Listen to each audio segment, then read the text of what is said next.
Hey guys, welcome to Splatoon Saturday, your weekly source for all the latest on Splatoon.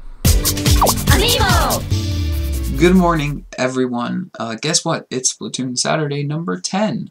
There's been 10 weeks of this. In fact, more weeks than that because I've missed 1 or 2 weeks. That's crazy. It does not feel like it's been that long. To celebrate, we're doing nothing. So a little bit of the backstory for Splatoon 2, specifically about Callie and Marie, is being revealed through episodic little blog releases, I guess. It's called Squid Sister Stories, and it seems like it might be updated maybe weekly. Regardless, you guys will get whatever stuff happened every Saturday in Splatoon Saturday. It's been pretty interesting so far, and we'll give it a read-through later on in the show. As many have suspected, Splatoon 2 is going to be present at Nintendo's 2017 E3. Also, they're not going to have a show at E3, just for the record, not directly related to Splatoon, but of course they'll have an online direct or something, I assume. Anyway, the point of this is that they're also hosting a Splatoon 2 exhibition tournament. So basically, it's a friendly advertisement tournament, pretty much a commercial for Splatoon 2. We don't know if it's invite only or if it's for people on the show floor. We don't know any details at all. In fact, just one quick tweet from Nintendo of America saying it's going to be at E3 and it's an exhibition tournament. Now, along with this, I have some half news. I may be able to go to E3. I don't know if I mentioned this before somewhere, but I am in America at that time, and I guess it just depends if I have enough money or not, and if I'm allowed in with a press pass. But I think that's a separate issue for another time. But if I was able to get into E3, I might be able to enter this Splatoon exhibition tournament, which would be awesome. Either way, it'll be covered on my channel. The user of this week is KNACK. Oh baby, it's KNACK. Someone say KNACK is back, baby. Oh man, baby, it's KNACK. No, but seriously, join the Discord or follow me on Twitter. I see you there, liking my videos and not interacting. Okay, back to the whole Squid Sister Stories thing. There's been an introduction, a prologue, and a chapter 1 released for this little blog thing. So I'm going to go ahead and read them out loud. You guys can check out the link in the description below if you want to check it out yourselves. But for dramatic effect, let's read it out. And trust me, it's pretty dramatic. Introduction. One of our researchers monitoring the Squid Sisters intercepted this top-secret report from the Inkling world. Let's see now. What? Just what in the world is this? Prologue. About 9 months have passed since the final Splatfest. Twilight lowers its curtain on Inkopolis. Neon signs paint the dusk in brilliant shades of green and pink. See, I told you this was dramatic. The Squid Sisters dance on as though driven by the Inkling love of battling for turf. Memories such as these linger vividly etched in my mind, but feel too like remnants of a long-forgotten past. It happened the night the final Splatfest came to an end. The showdown of Callie versus Marie ended in a victory for Marie, but there was no ill between the two. The girls left the studio arm in arm, smiling and laughing as they always had. The bond between them would continue unbroken for years to come. Or so it seemed at the time. I swear I'm not making this up. This isn't some weird fanfiction. This is legit. Chapter 1. The final Splatfest rocketed the Squid Sisters to new heights of popularity.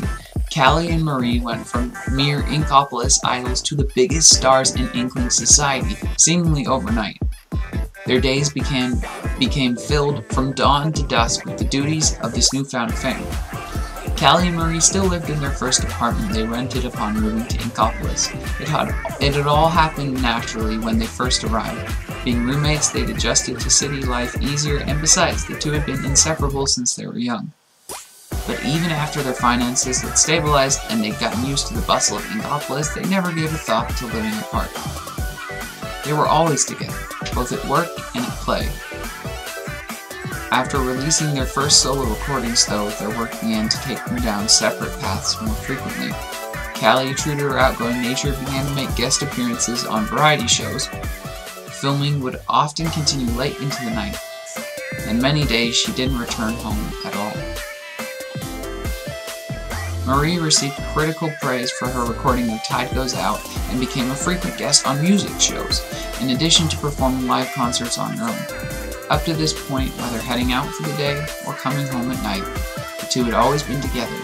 Now though, their different schedules meant they didn't see each other as often, even on their days off. They spent more and more time apart with each passing day. Jeez, it really is melodramatic and a little bit corny, but with this and the Salmon Run story, I am genuinely intrigued as to what will happen in Splatoon 2's story. Speaking of Salmon Run, that perfectly segues into the next bit of news. It's almost as if I wrote this script myself. The Japanese official Splatoon Twitter has tweeted some stuff about Salmon Run, talking about these two new enemies that we've seen in the trailers but haven't really been detailed by the announcer guy. Unfortunately, it is in Japanese, and this is one of these translations that you can't just understand. It really doesn't make sense. So I'll leave it on the screen here for you guys, and you can make up your own minds what that means. Either way, we got some cool pictures of these two enemies. One of them jumps out from under the water or ink and snaps you up, and the other one is a sort of turret type of thing that presumably is stationary. So do you guys remember that really annoying song that played with a trailer for the original Splatoon? With the Splatoon. I think that same song also had "You're a kid, you're a squid." It was definitely the same artist.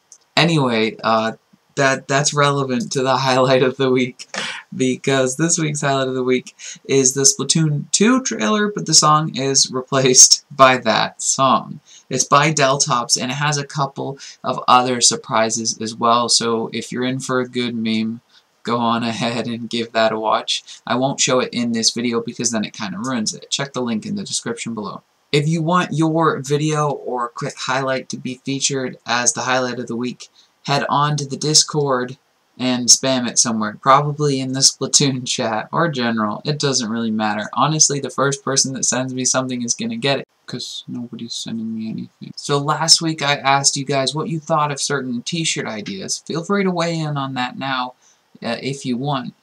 But I've started to get some stuff going, but I don't quite have anything to show you guys yet. But there's definitely some stuff coming, and there's another t-shirt design that's not one of those in the poll that I'd already started beforehand that I'm really excited to show you guys. Is coming along really well. Yeah, I'm super excited about what's going on down the line, but I can't really show anything quite yet. As far as this week's question, what do you guys think this great calamity that happened is? Did Callie die? Or did she leave? Or do the Squid Sisters just, like, literally, you know, not get along or hate each other? Let me know your opinion by clicking the link in the comment below. That's all for this week, guys. Thank you so much for joining me. Remember, please do check out my Teespring store because YouTube doesn't really pay anymore. If you enjoyed that video, make sure you leave a like, and of course subscribe to Everything AMIIBO for more Splatoon Saturday. I'll see you guys next Saturday.